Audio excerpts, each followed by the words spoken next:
Tough time for the blacks.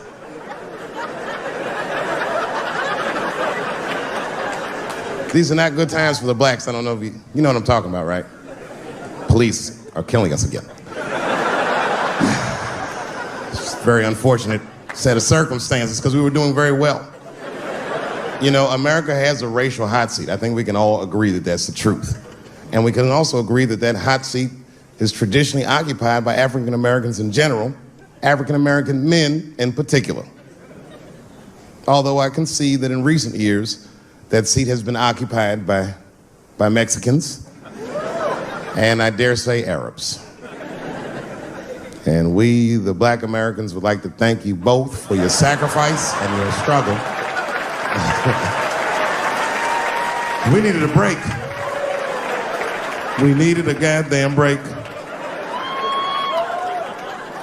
We all go through something, but at least I can leave my backpack someplace. If you Arab and forget your backpack, you got about 20 minutes before they send that robot to blow your shit up. Fuhad. Now ISIS is #1 on the terrorist charts. And ISIS is fucking scary. Because if ISIS catches you, they're going to cut your head off. That's what they do. I've seen them do it on YouTube. It was fucking awful. He looked right in the camera and say, "Obama, I am back."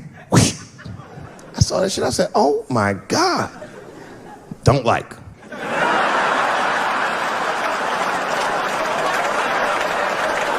How is this guy cutting people's heads off on YouTube? I can't even post a dick pic, and this motherfucker is decapitating people. I'm gonna have to change my settings.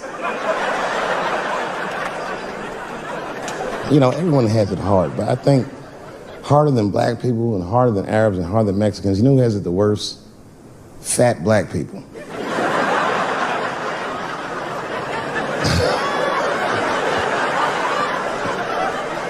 It's hard for white people to understand, but that's what I'm saying is very true. Fat black people have a really rough road, because all manner of things kill white people, but you know what kills more black people than anything, more than police and terrorism? Salt, nigga, regular. Here, white people are getting Ebola cures and shit, and meanwhile, I'm dying from fucking the flavoring.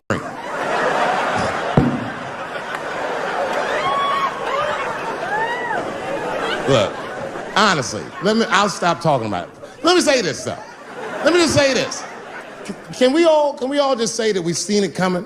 Were you surprised? It's like when that guy threw that banana at me. Do you think I was surprised? Hell no. I've been in show business 30 years. I was expecting this banana.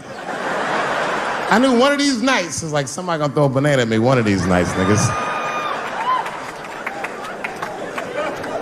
Because that's how it starts, with the name calling. Like that Paula Deen. Remember Paula Deen got fired from the Food Network?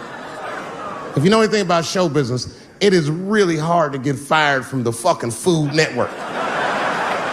And they dropped that bitch like a hot potato. All because she called somebody an N-word 30 years before she had a show. I don't know who she said it to, but whoever it was just looking at her like, I'm gonna get you for this bitch. That shit came back 30 years later like a Bill Cosby rape and sunk her battleship.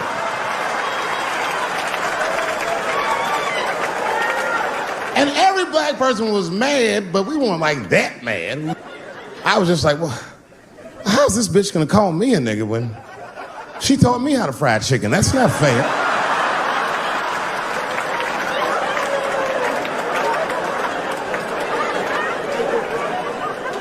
I think Donald Sterling shit was more serious. Remember Donald Sterling? He used to own the Clippers, and then he got caught on a secretly recorded tape saying some very unsavory things about African Americans. And there's a lesson in that for all of us. The lesson is, if you are old and white and racist in this great country, whatever you do, don't tell your black girlfriend about that shit, because that's who made the tape. She recorded all that shit, and the tape was terrible. He was like, stop bringing these black guys to my games. First, we're all confused, like, well, how the fuck are you gonna have a game without us? But it turned out that the black guy he was speaking of was none other than Magic Johnson, the billionaire. Unbelievable. Never even mentioned the fact that he had AIDS, which is... This guy must be really racist if AIDS is the footnote. Well, you gotta be careful, baby. He got the old Ebola.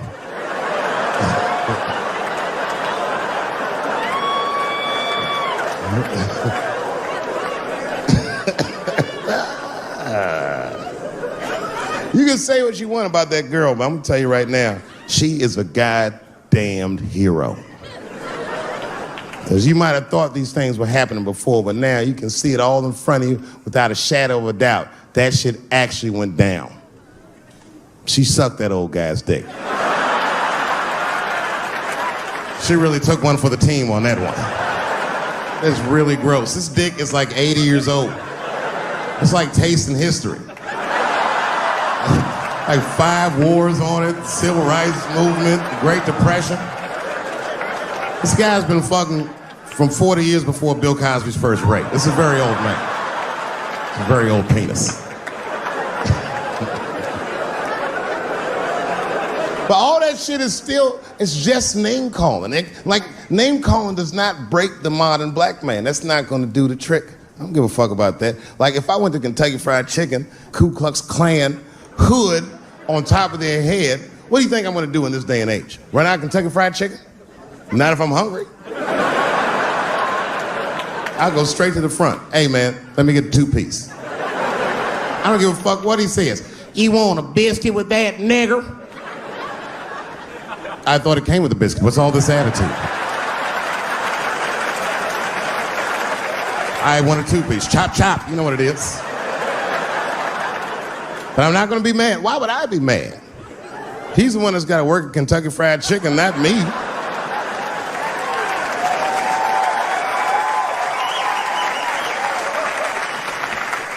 Well, how about this? What if I lived in Austin and I had a white girlfriend? It's possible in Austin. As a matter of fact, some people say it's necessary, but that's not the point.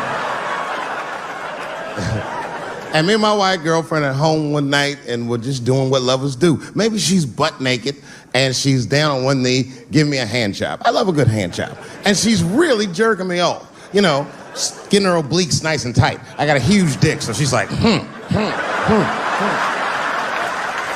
And I'm like, wow, this really feels wonderful. I think I'm gonna come. Nigger. I know, that's a tough one. But what do you think I'm gonna do? Hey!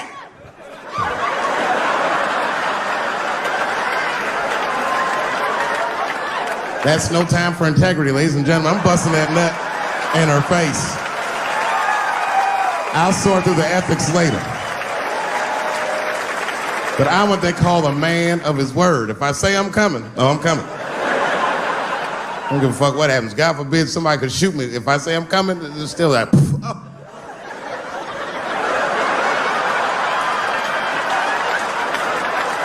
Doesn't mean I like getting shot.